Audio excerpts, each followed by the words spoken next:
Alors, bonjour à tous, bon midi. Bienvenue au séminaire sur état des lieux sur les écarts de revenus entre les parents et les femmes et hommes sans enfants au Québec et dans le reste du Canada. Donc, c'est la présentation d'un rapport qui est publié aujourd'hui au Cyrano en exclusivité.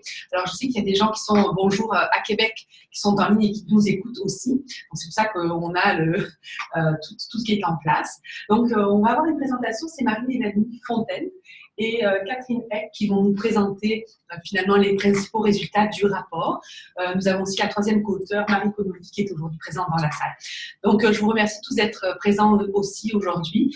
Donc, l'idée de nos séminaires, évidemment, c'est de dévoiler les principaux résultats, l'étude qui a été faite depuis quelques mois déjà, et on a bien hâte d'entendre les principaux résultats. Merci beaucoup.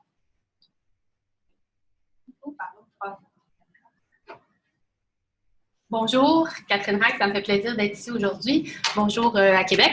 Donc, je vais en profiter juste pour faire une brève introduction du travail qu'on a fait, Mélanie, Marie et moi.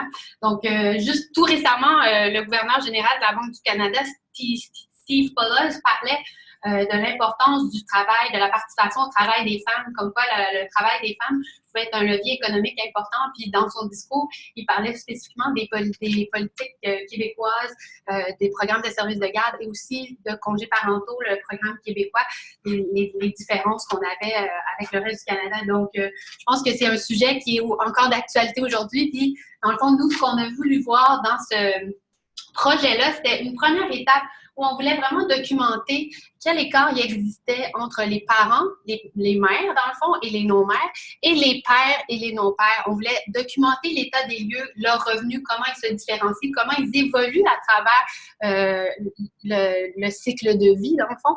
Et donc, on a utilisé pour ce faire 2 bases de données. Mélanie va vous donner les détails, mais c'était vraiment un exercice aussi où on essayait de comprendre quelles données sont les plus aptes à répondre aux questions qu'on avait, parce qu'il y avait 2 sources importantes. Et selon les sources qu'on a utilisées, on pouvait dresser certaines conclusions, mais pas d'autres. Puis avec une autre source de données, on pouvait aller plus loin, regarder les trajectoires de revenus des parents par rapport aux non-parents. Donc, ce projet-là a l'avantage de, oui, parler de l'état des lieux, des écarts de revenus entre parents et non-parents, mais aussi de montrer comment les données peuvent être utilisées, comment on doit s'intéresser à utiliser la bonne base de données pour répondre à la question qu'on a. Donc, je vais laisser la place à Mélanie qui va vous parler de tout le travail qui a été fait. Alors, on a fait une très grande partie aussi, donc je pense qu'elle mérite de pouvoir vous en parler. Donc, Mélanie?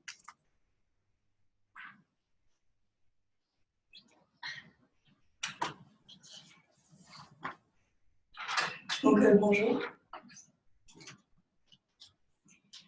Donc, l'introduction a déjà été réalisée donc, avec Catherine. Donc, on va commencer directement le cœur du rapport, de la présentation.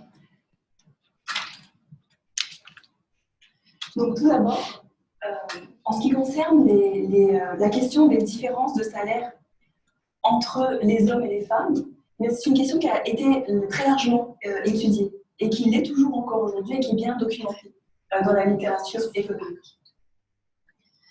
Et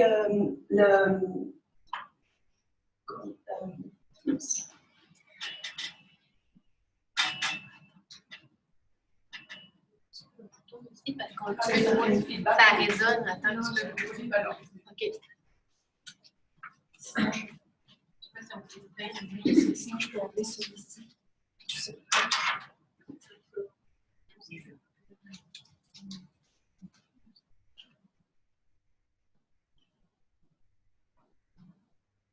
C'est bon.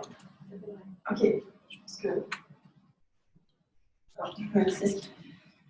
Ok, donc en ce qui concerne les écarts de salaire entre les hommes et les femmes, donc clairement, il y a un consensus qui émane en fait de la littérature récente à ce sujet, qui est que les différences de salaire entre les hommes et les femmes ont diminué à travers le temps, même si ces écarts de salaire entre les sexes sont toujours aussi persistants aujourd'hui. Donc, et la convergence en fait, des salaires entre les sexes a principalement été induite par le fait que la situation économique des femmes a connu d'importantes transformations démographiques ces dernières décennies. Donc effectivement, aujourd'hui, les femmes ont moins le rôle de mère traditionnelle au foyer, et donc elles participent beaucoup plus activement au marché du travail, Également, les femmes ont fait d'importants progrès en matière d'éducation et de scolarisation. Donc aujourd'hui, c'est le cas au Canada, mais aussi dans la plupart des pays développés, les femmes sont plus éduquées que les hommes. Ensuite, donc, la baisse du taux de fécondité. Donc, le nombre d'enfants a diminué, donc les femmes ont moins d'enfants aujourd'hui, ce qui est plus compatible avec une carrière professionnelle. Ensuite, donc, les progrès en matière de développement de politique publique et familiale. Donc, on pense notamment aux services de garde. D'ailleurs, les études à ce sujet ont montré que les services de garde subventionnés ont eu un impact positif sur le travail des femmes, et notamment sur les mères monoparentales. Donc, mais aussi les congés parentaux avec protection de l'emploi. Également, les mesures visant à respecter la parité au sein des entreprises. Donc, tous ces facteurs ont contribué à l'intégration des femmes sur le marché du travail et à concilier la vie professionnelle et vie familiale. Par contre, moins bien connus sont les écarts de salaire qui existent entre les parents et les individus sans enfants.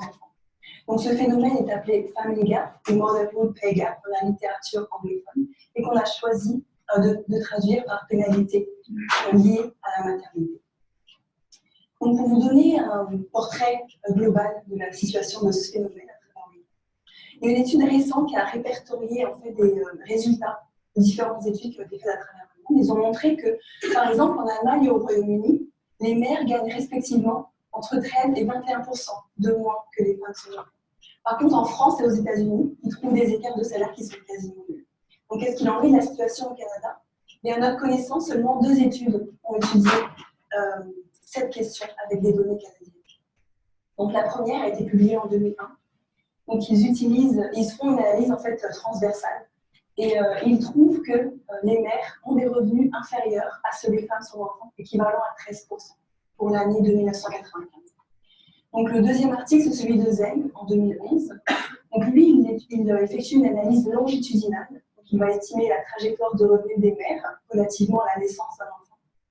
Et il trouve que les mères en fait, subissent des pénalités de l'ordre de 41% au moment de la naissance de leurs enfants. Donc des pénalités qui diminuent les années subséquentes et qui sont totalement résorbées cette rentrée. Donc qu'en est-il des différences de revenus entre les pères et les hommes sans enfants? Eh bien, la littérature économique à ce sujet fait état que généralement, les pères ont des revenus plus élevés que les hommes sans enfants. Et ce phénomène est appelé fatherhood bonus dans la littérature anglophone. Donc on a choisi de traduire par bonus lié à la paternité. Donc la problématique centrale en fait, de ce rapport, ça va être, c'était la suivante, donc quelle est la situation sur les écarts liés à la maternité et à la paternité au Québec. Donc comme je l'ai mentionné tout à l'heure, donc très peu d'études ont étudié cette question avec les données canadiennes, et à notre connaissance, aucune en fait ne s'est spécifiquement penchée sur le cas du Québec, alors que le Québec en fait dispose de politiques familiales les plus généreuses au monde, avec notamment l'introduction à partir de 1997 des services de garde subventionnés et les congés parentaux bonifiés. Donc, à la suite de la création, donc en 2006, du régime québécois d'assurance parentale. Donc l'objectif de l'étude, c'est bien de dresser un état des lieux des différences en termes de revenus entre parents et individus sans enfants, et principalement entre mères et femmes sans enfants au Québec. Donc on a réalisé 2 types d'analyses, une avec des coupes transversales, donc l'autre avec des données longitudinales. Donc, on s'est intéressé aux questions de recherche suivantes, à savoir quel est l'écart de salaire entre les mères et les femmes sans enfants au Québec et dans le reste du Canada. Donc, en gros, estimer la pénalité liée à la maternité. Ensuite, est-ce que l'écart lié à la maternité est comparable pour différents groupes de mères? C'est-à-dire, est-ce que les pénalités affectent différemment certains groupes de femmes? Et donc, pour répondre aux 2 premières questions, on va utiliser des coupes transversales. Ensuite, donc, on va s'intéresser à la 3e question qui est quelle est la trajectoire de revenu d'emploi d'une femme après la naissance d'un enfant? Donc, pour répondre à cette question, on va estimer les trajectoires de revenus des mères relativement à la naissance de leur premier enfant. Et pour ça, on va utiliser des données longitudinales. Enfin, on va s'intéresser aux écarts de salaire qui existent entre les pères et les hommes sans enfants. Et pour cela, on va utiliser les 2 ensembles de données. Donc, les résultats principaux de notre analyse sont les suivants. Donc, tout d'abord, nos résultats confirment l'existence de pénalités liées à la maternité. mais des effets qui sont différenciés en fonction de si on est au Québec ou au reste du Canada. Donc, on trouve par exemple pas de différence, pas de pénalités liées à la maternité qui sont significatives au Québec. Par contre, on en trouve dans le reste du Canada. Donc, si on regarde les analyses en fonction du nombre d'enfants, ce qu'on voit, c'est que les pénalités augmentent avec le nombre d'enfants et qu'au Québec, on a des pénalités pour les mères seulement pour celles qui ont 3 enfants et plus. Donc, pareil, au Québec, ce sont les mères monoparentales et les mères moins éduquées qui sont particulièrement touchées par ces pénalités. Pour ce qui est du reste du Canada, donc, tous les résultats trouvés sont les mêmes, mais de magnitude plus élevée. En revanche, par contre, ce sont les mères mariées et moins éduquées qui sont les plus touchées par la pénalité. Donc, l'analyse sur la trajectoire des revenus des mères montre que celles-ci subissent des pertes de revenus importantes au moment de la naissance de leur premier enfant, donc des différences qui diminuent plus rapidement au Québec que dans le reste du Canada. Donc, en ce qui concerne les bonus liés à la paternité, donc on trouve des bonus liés à la paternité quand on fait l'analyse transversale. Par contre, on trouve que la trajectoire des revenus des pères est peu affectée par l'arrivée d'un enfant. Donc, essentiellement, le bonus de la paternité qu'on a trouvé avec les coupes transversales sont surtout les résultats d'un biais de sélection plutôt que d'une conséquence de l'arrivée d'un enfant. Donc, les principales théories économiques et sociologiques qui sont mentionnées dans la littérature et qui pourraient expliquer donc, les écarts liés à la maternité donc, sont les suivantes. Tout d'abord, la diminution du capital humain causée par les interruptions de carrière. Donc, en fait, les mères ont interrompu plus souvent leur carrière professionnelle, sont sorties plus souvent sur le marché du travail, et la diminution du capital humain se fait soit par la détérioration du capital, c'est-à-dire que les compétences inutilisées sont détériorées au cours du temps, soit par l'absence d'accumulation, c'est-à-dire que comparativement aux autres femmes, elles ont accumulé moins d'expérience professionnelle. Donc ensuite, les choix de carrière des futures mères, qui potentiellement vont se diriger vers des emplois qui sont plus flexibles, qui tiennent compte des besoins familiaux, mais qui sont aussi moins bien rémunérés. Ensuite, donc, l'auto-sélection des mères. Donc, c'est l'hypothèse selon laquelle ce sont les femmes qui ont des revenus plus faibles qui vont devenir mères, puisque le coût d'opportunité d'avoir des enfants est moindre. Donc ensuite, les mères sont moins productives sur le marché du travail à cause des responsabilités familiales. Ici, c'est la répartition du travail non rémunéré est inégalement répartie entre les couples. Et donc les mères vont moins s'investir sur le marché du travail, elles vont être moins enclines par exemple à faire des heures supplémentaires, puisqu'elles veulent en fait conserver du temps et de l'énergie à consacrer aux responsabilités domestiques et aux soins des enfants. Donc l'autre hypothèse, c'est qu'il y a une part de discrimination des employeurs, donc ils vont être moins enclins à embaucher des mères ou à leur proposer des promotions. Enfin, le manque de disponibilité des services de soins aux enfants pourrait freiner en fait la participation des femmes sur le marché du travail. Donc quelques résultats des études empiriques qui ont estimé les pénalités liées à la maternité à travers le monde. Ce qu'on peut constater déjà, c'est que les pénalités varient beaucoup d'un pays à l'autre. Donc on trouve par exemple des écarts qui sont très élevés dans les pays en voie de développement, donc des pénalités qui sont estimées de plus de 40% en Afrique et en Amérique latine, 37% en Chine. Aux États-Unis, par contre, donc, il y a une étude récente qui fait état que la situation s'améliore en faveur des femmes, des mères. Donc, ils ont estimé des écarts de salaire de 10% en 1977, alors que ces écarts étaient positifs, donc de 0,4% en faveur des mères en 2007. Donc, au Royaume-Uni, on a toujours des écarts qui sont élevés, aussi des écarts qui sont élevés, donc des pénalités estimées d'environ 21%. En France, par contre, on ne trouve pas d'écart statistiquement significatif entre les mères et les femmes sans enfants.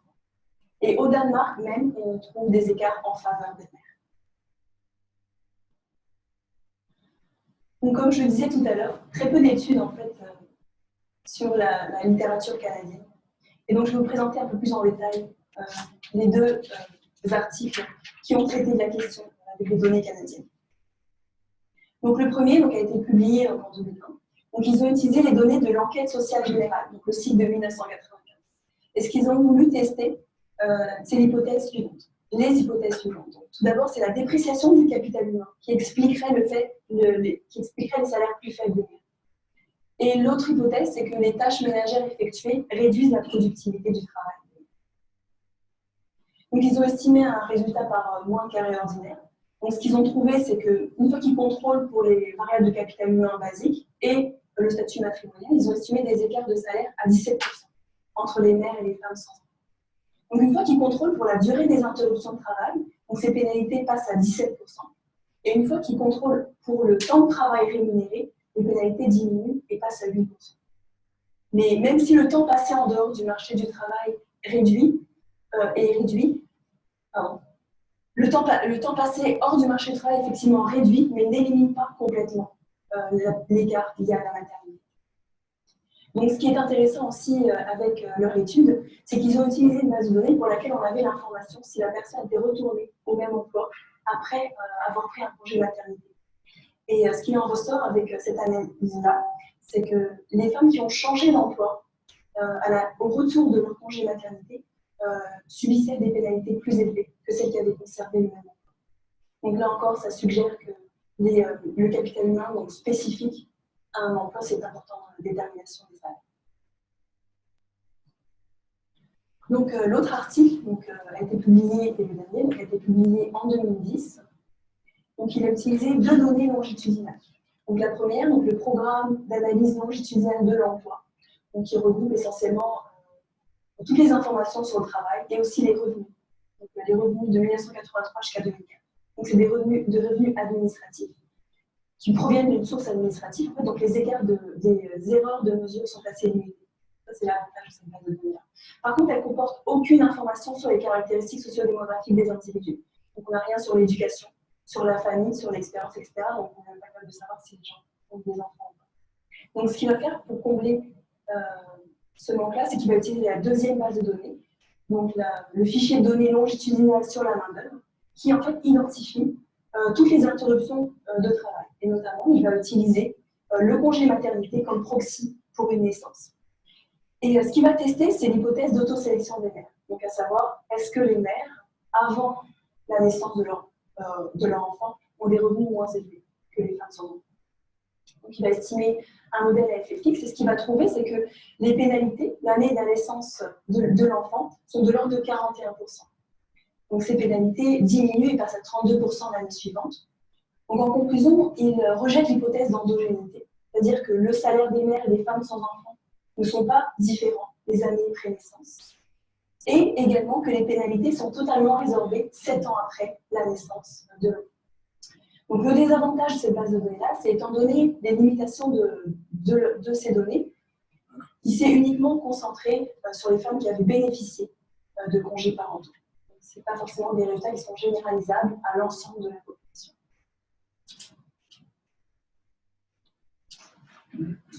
Donc, pour notre part, on va utiliser 2 sources de données. Donc, la première, c'est les 3 cycles de l'enquête sociale générale, donc les cycles de 2001, 2006 et 2011. Donc, pourquoi ces cycles-là? Parce que l'enquête sociale générale est répétée à chaque année avec un thème spécifique. Et ce thème-là est lui-même répété à intervalles réguliers. Donc, ce qui nous intéressait, c'était le thème sur la famille, sur lequel on avait des informations précises donc, sur le marché du travail, mais aussi sur les enfants. Donc, l'avantage de cette base de données, c'est qu'on a des données détaillées sur la durée et le motif des interruptions de travail, sur les heures de travail également, mais aussi sur les enfants. Donc, on a le nombre d'enfants de chacun des individus. Le désavantage, par contre, c'est que ce sont des couches transversales. On ne va pas pouvoir contrôler pour l'hétérogénéité du cerveau. Donc, les questions adressées avec cette base de données-là, ces bases de données-là, sont de mesurer l'écart de salaire entre les mères et les femmes sans enfants, donc d'estimer la pénalité liée à la maternité, mais aussi de détecter la présence d'hétérogénéité dans cette pénalité. Donc, de savoir est-ce que certains groupes de femmes sont affectés différemment en fonction du statut matrimonial, du niveau d'éducation. Ensuite, ça va être de mesurer l'écart de salaire entre les pères et les hommes sans enfants. À savoir, est-ce qu'il y a un bonus lié à la paternité au Québec et dans le reste du Canada. Donc, la deuxième source de données ici, c'est une base de données longitudinale, c'est l'étude longitudinale et internationale de Statistique Canada, la première vague de 2012. Et donc, cette enquête-là a spécifiquement été élaborée dans le but de fournir des renseignements relatifs au marché du travail, à l'éducation, aux enfants. Donc, l'avantage de cette enquête, c'est qu'elle est couplée à des fichiers administratifs. Donc, on a l'historique des revenus annuels et on peut remonter jusqu'à 1982. Donc, l'avantage d'utiliser des données d'enquête couplées à des fichiers administratifs, c'est qu'on a des informations très détaillées sur la famille. Donc, on peut identifier, par exemple, de manière très précise le moment de la naissance du premier enfant. Donc, l'avantage, c'est qu'on a des données longitudinales, donc on va pouvoir contrôler pour l'hétérogénéité. Donc, les questions adressées avec cette base de données-là sont, on va estimer donc, les trajectoires des revenus d'emploi des pères et des mères séparément, avant et après la naissance de leur premier enfant.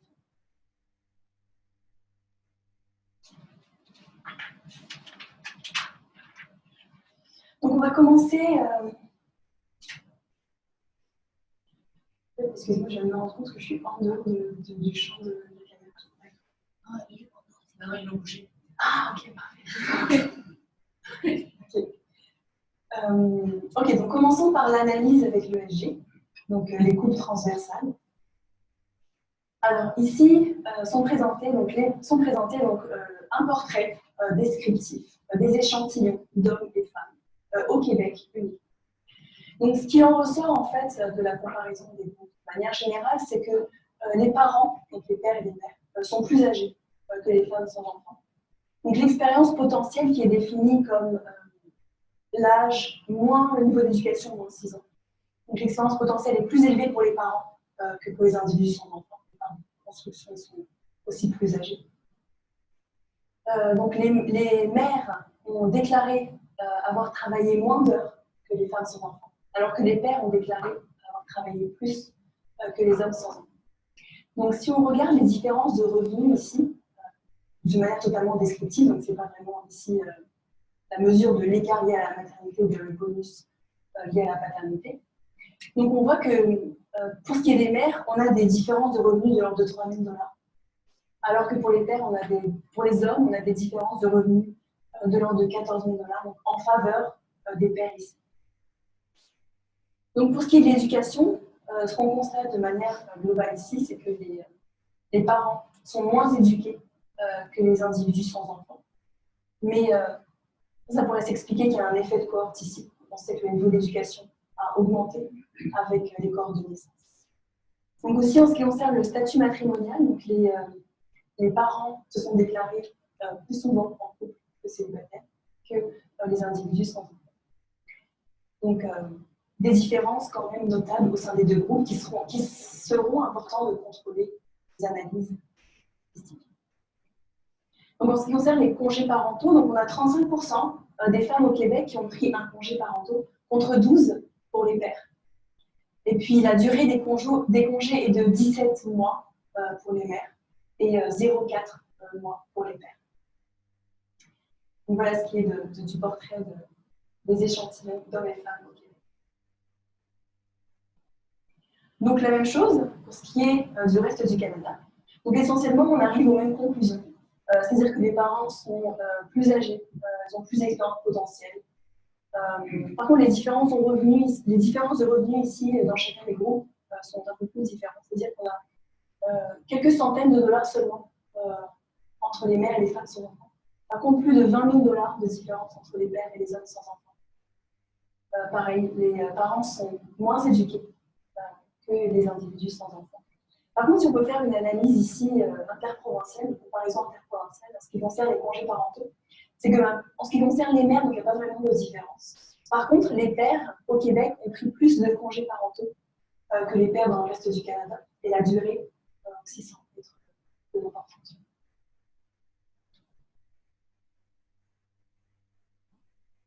Donc la méthodologie. Donc, afin de mesurer l'écart de revenus entre les parents et les individus sans enfants avec les coupes transversales de l'ESG, donc les cycles de 2001, 2011 et 2006. Donc, on a emprunté un modèle développé par Minzer et OPEC en 1982. Donc, on va estimer par moins de carré ordinaire, donc une équation de salaire, pour lequel donc, la variable dépendance est le logarithme des revenus d'emploi annuels. Donc le vecteur DITK ici, c'est une variable dichotomique qui est égale à 1. Si un individu a eu qu'un enfant, 0 sinon, s'il a eu 1, 2 ou 3 enfants.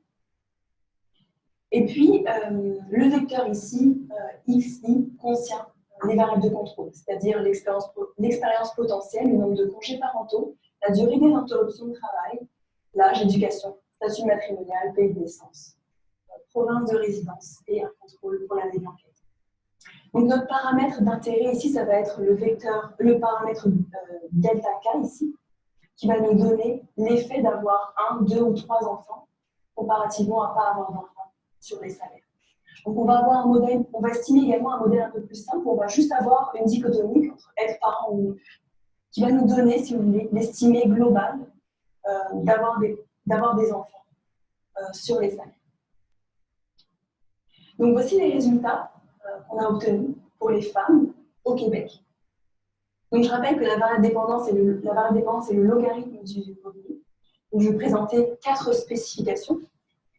Donc pour toutes ces spécifications-là, les variables de contrôle que je vous ai mentionnées sont incluses, sauf les congés parentaux et la durée des congés. Donc comment est-ce qu'on interprète ce coefficient ici? Donc dans la première colonne, en fait, c'est l'impact d'être parent sur les salaires. Donc, multiplié par 100, ce coefficient nous dit que nous donne la différence de salaire qui existe entre les mères et les femmes sans enfants. Donc au Québec, cet écart n'est pas statistiquement significatif. Donc ça c'est l'effet global, indépendamment du nombre d'enfants. Par contre, si on différencie l'analyse en fonction du nombre d'enfants, on constate qu'au Québec, eh bien, les mères qui ont 3 enfants et plus ont des revenus inférieurs de l'ordre de 12% comparativement aux femmes qui n'ont pas d'enfants. Donc, dans les spécifications 3 et 4, ici, donc, on a voulu donc, regarder donc, à quel point les congés parentaux et la durée des congés peut avoir un impact ou peut expliquer l'écart lié à la maternité. On voit que dans ce cas ici, c'est seulement les congés parentaux qui ont un impact significatif et positif sur les écarts liés à la maternité. Donc, pour ce qui est du reste du Canada, donc, je vous présente les mêmes spécifications avec les mêmes coefficients. Donc, on trouve pour cette fois que les mères dans le reste du Canada ont des revenus inférieurs de 6,3% comparativement aux femmes sans enfants. Donc, si on regarde l'analyse qui différencie en fonction du nombre d'enfants, on voit que ces pénalités augmentent avec le nombre d'enfants. Donc, les mères qui ont un enfant ont des revenus inférieurs de 4,5% comparativement à celles qui n'ont pas d'enfant. Et les mères de 3 enfants et plus ont des revenus de 12% inférieurs à celles qui n'ont pas d'enfant. Donc, ici également, on a trouvé que les congés parentaux et également la durée des congés parentaux pouvaient expliquer des écarts liés à la maternité.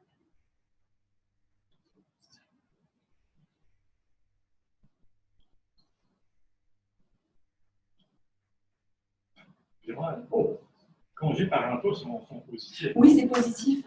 Mais en fait, on fait la somme avec cela ici. Donc ça contrebalance, si vous voulez.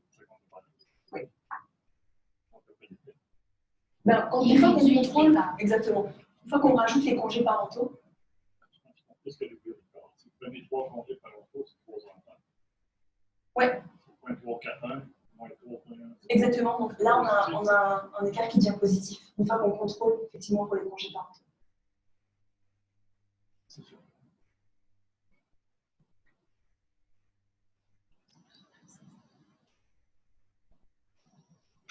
Donc, on a ensuite effectué des analyses par sous-groupe, c'est-à-dire qu'on a voulu voir est-ce que l'effet était hétérogène à travers la population.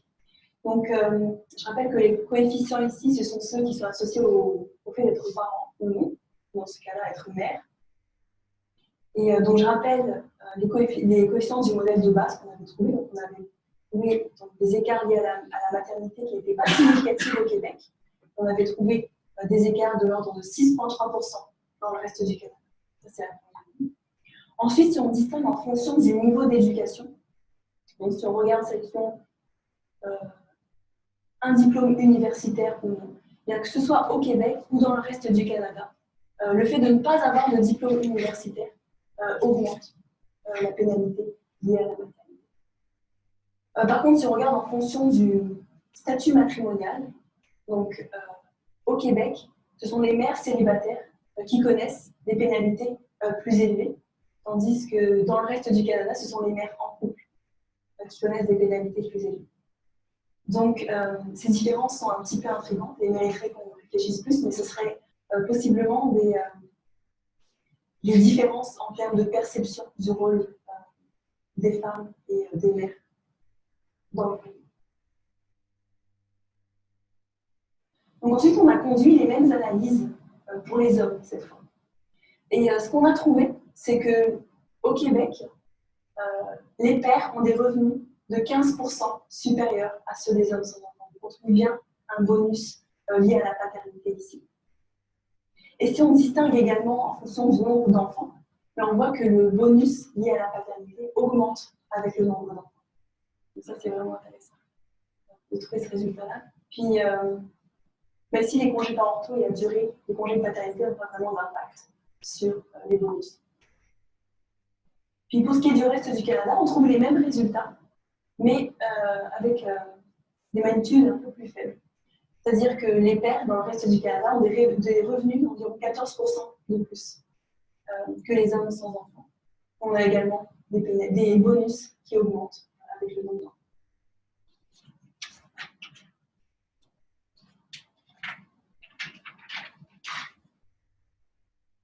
Voilà, donc voilà ce qui est de l'analyse avec l'ESG et les coupes transversales. Donc on va maintenant passer à l'analyse avec les données longitudinales et essentiellement estimer les trajectoires des revenus des parents donc avec les données de l'ELIA. Donc on va emprunter un modèle donc, développé par Jacobson, Lalonde et Sullivan en 1993. Donc on va estimer donc, par modèle à effet fixe l'équation de salaire suivante. Donc le logarithme des revenus d'emploi. Donc alpha ici capte le modèle à effet fixe. Donc l'avantage de ce type de modèle-là, c'est qu'il permet de contrôler pour toutes les variables observables et inobservables qui sont fixes dans le temps. Donc on a juste à ajouter en fait, dans le vecteur xi ici des variables qui varient dans le temps, c'est-à-dire l'âge et l'expérience professionnelle, les termes quadratiques associés. Donc le paramètre qui va nous intéresser ici, ça va être le paramètre delta k, ou DITK, c'est un vecteur de variable indicatrice qui est égal à 1. Si un individu K enfant l'année 0, l'année T, 0 aussi. Donc en gros, on s'est intéressé à une fenêtre de K allant de moins 5 ans avant la naissance du premier enfant à 20 ans après la naissance du premier.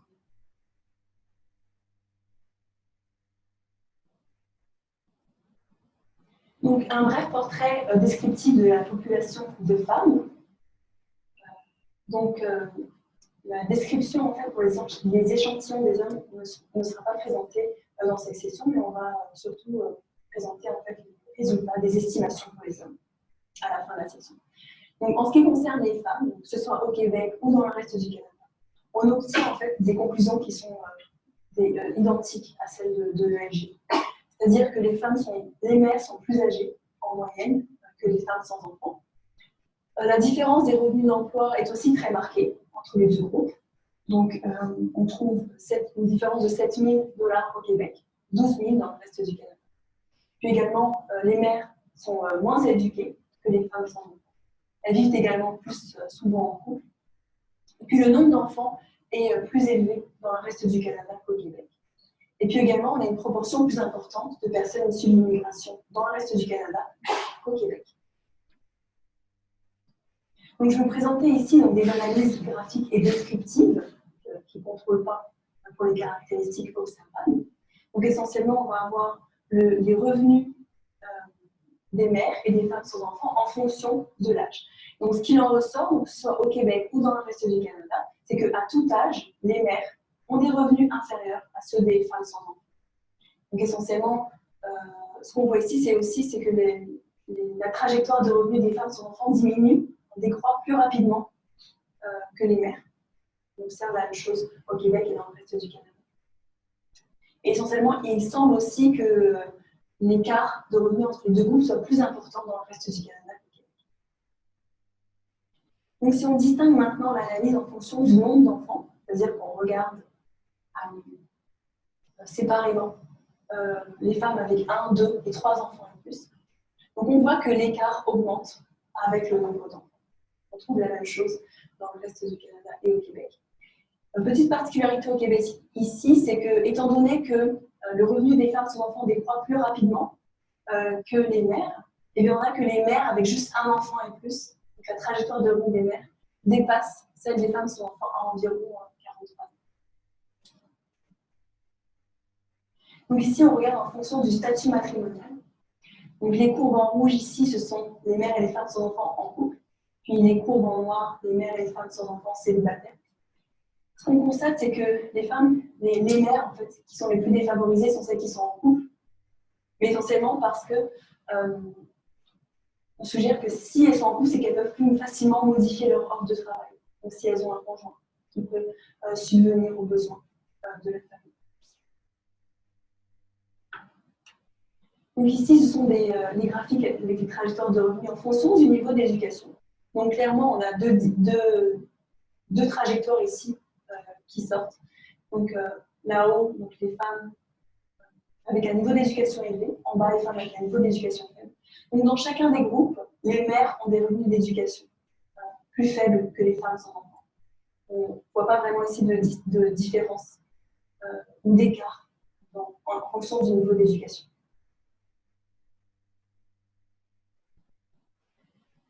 Donc cette analyse graphique-là représente en fait le revenu annuel donc des pères et des mères, donc les pères en haut, les mères en bas, comparativement à l'année de naissance du premier enfant, donc 10 ans avant jusqu'à 20 ans après. Ce qu'on peut remarquer, c'est que la trajectoire des revenus des pères, elle n'est pas du tout affectée par l'arrivée d'un enfant. En revanche, que ce soit au Québec ou dans le reste du Canada, les mères voient leurs revenus diminuer de 40% au moment de la naissance du premier enfant.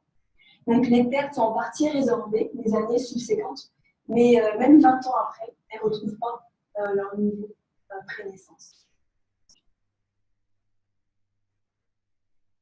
Ok, donc jusqu'à présent, je vous avais présenté les analyses sans contrôle. Donc on va passer maintenant aux estimations. Donc, ici, graphiquement, donc on a représenté les coefficients graphiquement. Donc chaque point représente le paramètre delta K, on a multiplié par 100, qui représente en fait la différence entre les mères et les femmes sans enfants à différents points dans le temps. Donc on a comparé le revenu des mères au revenu moyen des femmes sans enfants sur la période considérée. Donc ce qu'on peut faire ressortir ici, c'est que les mères, avant la naissance de leur premier enfant, gagnent entre 20 et 38% de plus que les femmes sans enfants. Donc, au moment de la naissance de leur premier enfant, donc en T0, donc les deux subissent des pénalités de l'ordre de 34%. Ensuite, ces différences diminuent les années subséquentes. Donc, on voit qu'au Québec, les différences sont résorbées plus rapidement que dans le reste du Canada. Donc, on trouve des écarts significatifs et négatifs jusqu'à 4 ans après pour le Québec, tandis qu'on doit attendre 11 ans pour le reste du Canada. Donc, je ne l'ai pas présenté ici, mais on a également effectué les analyses pour lesquelles on a inclus dans les revenus d'emploi les prestations d'assurance emploi, donc dont les prestations d'assurance maternité parentale font partie. Et on trouvait qu'en fait, en T0 et en T+1, eh bien, ces prestations comblaient en majeure partie la pénalité liée à la maternité, en T0. Donc on trouvait des écarts de seulement 6 à 7% au Québec et dans le reste du Canada, une fois qu'on incluait les prestations d'assurance parentale, avec des effets uniquement en T0 et en T. Donc ici aussi, les résultats pour l'estimation des hommes. Donc, ce qu'il en ressort, c'est qu'on ne trouve pas de différence statistiquement différente de 0 ici, dans la trajectoire des pères. Donc, la trajectoire de revenu des pères est généralement peu affectée par l'arrivée de leur premier enfant. Donc, on peut superposer cette analyse-là avec les bonus liés à la paternité qu'on avait trouvé avec l'ESG, conclure qu'effectivement, si on trouvait ces différences-là, c'est qu'essentiellement, ça pouvait provenir d'un biais de sélection plutôt que des conséquences liées à l'arrivée d'un enfant. Donc, en conclusion, donc un petit récapitulatif donc des résultats qu'on a trouvés avec les données de l'ESG. Donc, nos résultats confirment l'existence d'une pénalité liée à la maternité, mais uniquement pour les mères du reste du Canada. Et celles-ci gagnent en moyenne 6,3% de moins que les femmes sans enfants, toutes choses étant égales. Donc, on ne trouvait pas d'écart significatif entre les mères et les femmes sans enfants au Québec. Donc, par contre, la magnitude des pénalités augmente avec le nombre d'enfants. Cette fois, les mères québécoises avaient des revenus inférieurs à ceux des femmes sans enfants, seulement pour celles qui avaient plus de 3 enfants. Donc aussi, les mères québécoises moins éduquées et les mères monoparentales subissent des pénalités plus importantes, donc de l'ordre de 8,8% et 10,9% respectivement. Donc dans le reste du Canada, ce sont surtout les mères mariées, et celles aussi moins éduquées. Moins éduquées, on a vu qu'ils connaissaient des pénalités plus marquées. Nous confirmons également avec les données de l'ESG la présence de bonus liés à la paternité. Donc on trouve un bonus plus élevé au Québec, qui est de l'ordre de 15,9%, et 13,9% dans le reste du Canada. Donc avec les données de l'EIA, on a estimé les trajectoires des revenus des mères suivant la naissance de leur premier enfant. Et donc ce qu'on a trouvé, c'est que l'année de la naissance du premier enfant, la baisse de revenus est d'environ 34% au Québec, 32% dans le reste du Canada. Et que cette baisse de revenus d'emploi était tempérée par les prestations d'assurance emploi. Donc on avait des pénalités qui passaient de 34% à 7% au Québec et de 32% à 7% en T0 au moment de la naissance du premier enfant dans le reste du Canada. On trouvait donc des pénalités qui se résorbaient donc les années subséquentes. Donc des pénalités qui se résorbaient 4 ans après au Québec et 11 ans dans le reste du Canada. Donc, est-ce qu'on peut faire un lien entre les résultats qu'on a obtenus et les politiques familiales avantageuses du Québec? Et je précise, je rappelle aussi que cette analyse est descriptive, donc ce n'est pas en fait une évaluation causale de l'impact de la maternité ou de la paternité sur les salaires, ou alors une évaluation de l'impact des différentes politiques familiales sur l'écart lié à la famille, mais en tout cas, les différences qu'on trouve au Québec et dans le reste du Canada sont indicatives dans ce sens. Et bien sûr, il faudrait pousser les analyses, il faudrait faire d'autres analyses, des analyses sur. Donc en ce qui concerne les trajectoires des revenus des pères, on a trouvé que celles-ci étaient très peu affectées par l'arrivée du premier enfant. Et ce qui suggère également que le bonus qu'on avait trouvé, le bonus lié à la paternité qu'on avait trouvé avec les données de l'ESG, est surtout le résultat d'un biais de sélection, plutôt que de l'impact de l'arrivée d'un enfant. Qu'est-ce que vous entendez par biais de sélection? Le fait que les hommes qui vont avoir, les hommes sans enfants et que les pères soient différents, de même que les mères et les femmes sans enfants soient différentes, c'est-à-dire qu'il peut y avoir des caractéristiques inobservées, par exemple la motivation professionnelle, je dirais, ou alors le désir d'avoir des enfants. Donc ça, on ne peut pas le contrôler avec les coupes transversales. Ça, c'est des variables manquantes. Exactement. Ouais. Un peu confondant les termes. Okay. On peut dire qu'il y a des variables observables qui représentent des attitudes. Moi, je pensais que vous vouliez dire que les gens ne choisissent pas, par exemple, le congé. Ah, non, c'est vraiment. Ça, c'est un choix. Le congé maternité? Non. De choisir au fond le congé de paternité. Ouais. Quand il y a un choix, il y a un biais de sélection potentiel. Bien sûr, mais en fait, si le fait d'avoir un enfant, c'est un choix, à ce moment-là, on a un biais de sélection. Si on considère. Là, il y a une femme aussi, un biais de sélection. C'est un choix. Bon. On va changer de terme. Ok.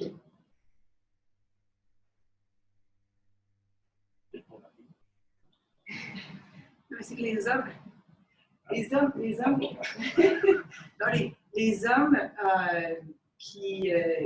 c'est comme une sorte de différence entre de mariés et non mariés.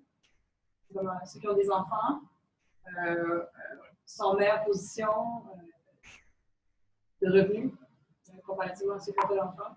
Puis une sélection en effet d'être en couple et d'avoir des enfants. C'est pas En tout cas, dans les différences qu'on observe, on observe pas la même chose. Vous n'observez pas les résultats, c'est pas une biais de sélection. Non, c'est ça. Il pourrait être le débat. Oui. Est-ce que ça pourrait vouloir dire qu'on peut prédire en regardant les salaires des hommes avant les naissances d'enfants? Et l'homme va avoir un enfant.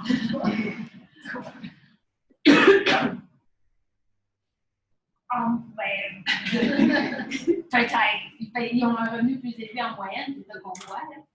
Fait que, oui, mais la distribution, les deux distributions se chevauchent. Jusqu'à un certain point, donc, il est là. Ah oui, ça c'est vrai, c'est une opportunité. C'est vrai pour les femmes, c'est vrai pour les hommes. Le coût d'opportunité est encore plus grand pour la femme. C'est sûr.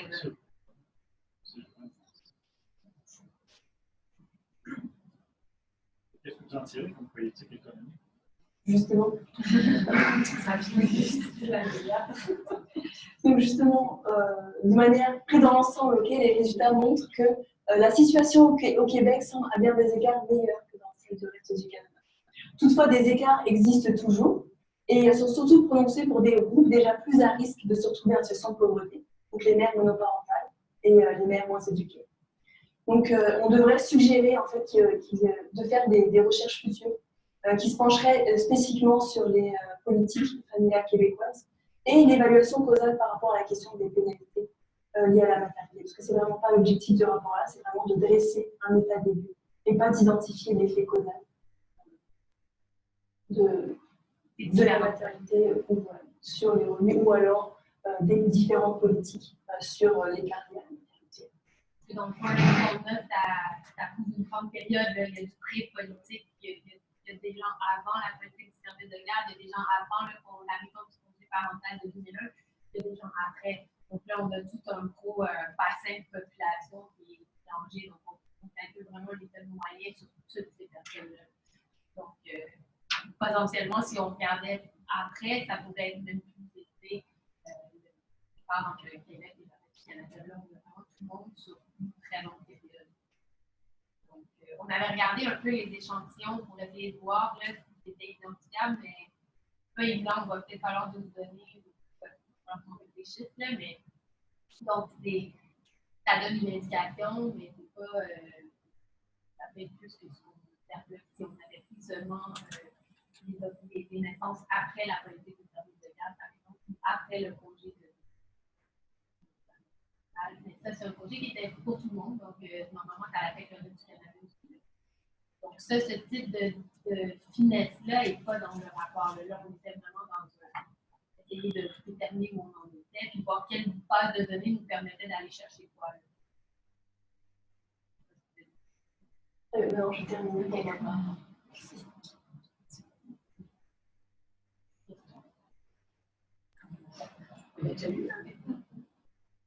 Juste pour continuer dans la sémantique, si on ne regardait pas les effets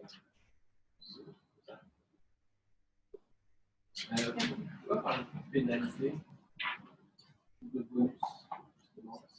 Parce que je peux comprendre que d'un point de vue de pouvoir, après avoir un enfant, si ça vient d'un choix familial, ça ne veut pas forcément dire qu'il y a une pénalité. J'arrive pas à dire pourquoi une pénalité.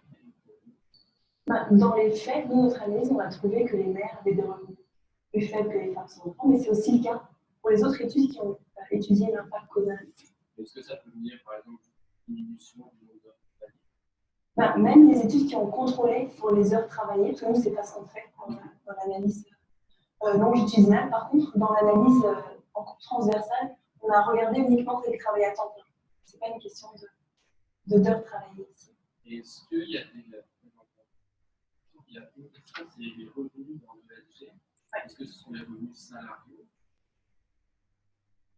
Il me semble que c'est les revenus salariaux qu'on vient de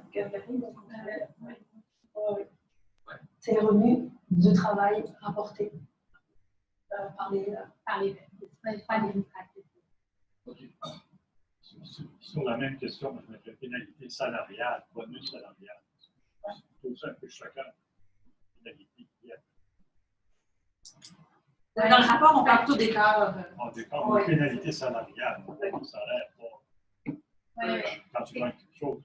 Non, on est d'accord, on a parlé longtemps de ça, mais parce que dans la littérature, ça s'appelle comme ça. On essayait de. ça, il faut On peut redresser la redresser littérature. les têtes. On l'a redressé un peu. Ça paraît pas totalement, là, mais on l'a redressé un peu. On peut la redresser encore plus, mais c'était le terme qui avait été utilisé, qui nous a choqués, nous aussi, là, pour être honnête. Fait que, Parce que je comprends bien aussi, ça veut dire dans les faits, les situations des femmes qui passent encore plus avantageuses par rapport aux femmes canadiennes, puisque leurs dépenses sont moindres par rapport aux enfants qu'elles ont eus, puisqu'elles paient moins d'enfants.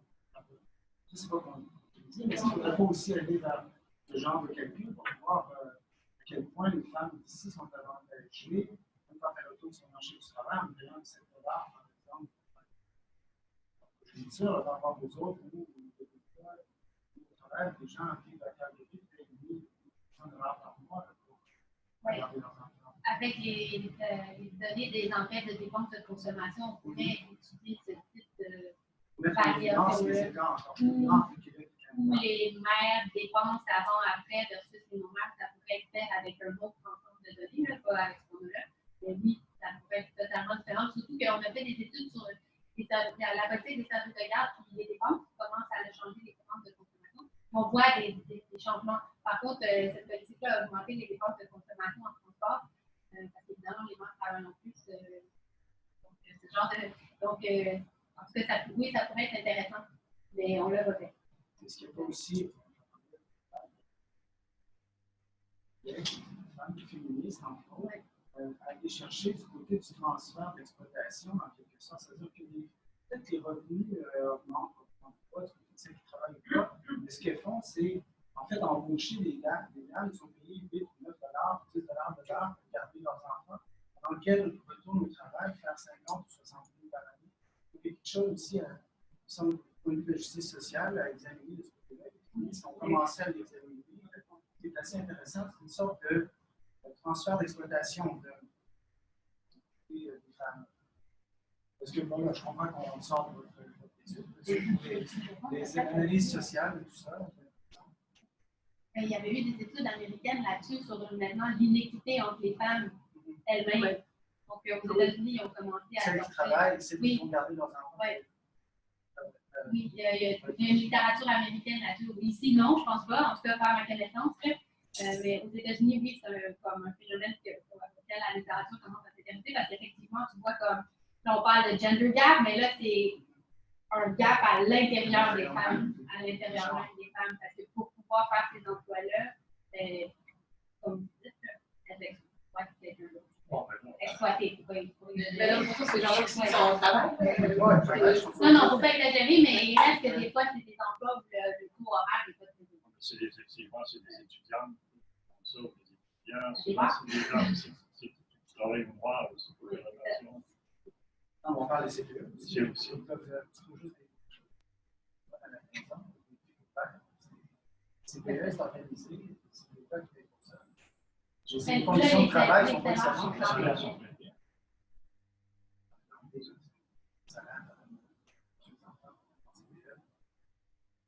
Qu'est-ce qu'on beaucoup de femmes? Les salaires, Je pense que les salaires sont dans les CPE, non plus. Dans les garderies privées, c'est une autre histoire. Là. Mais dans les CPE, il y a quand même les conditions de travail qui sont là aussi. Le salaire du travail global.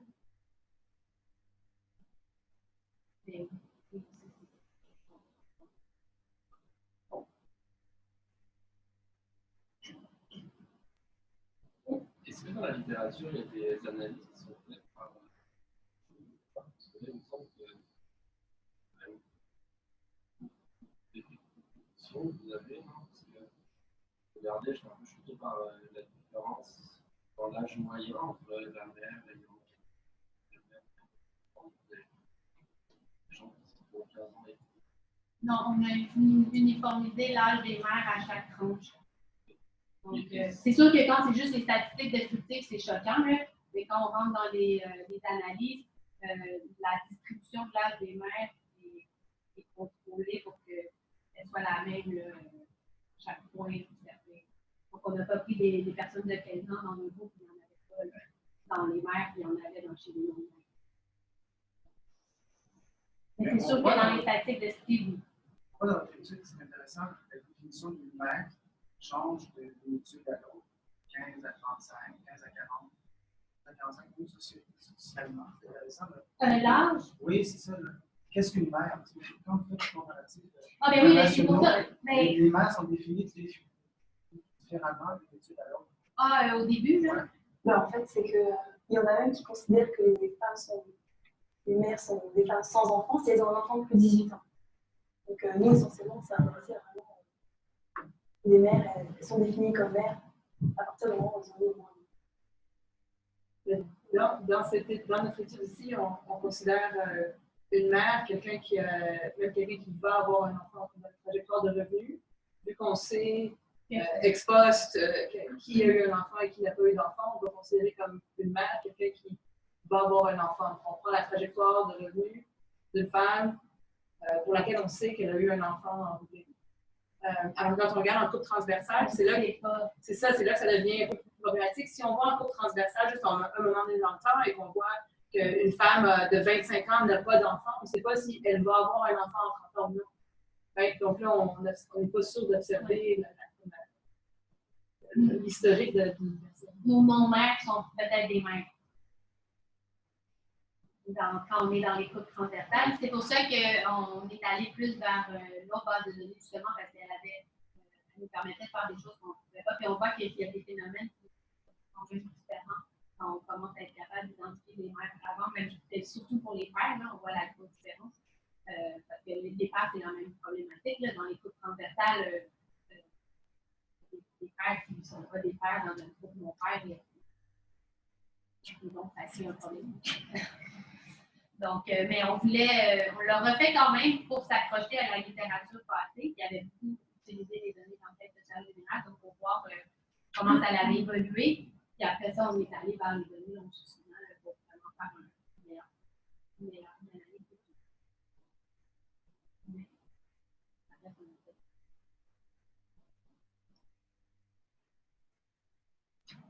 Merci beaucoup.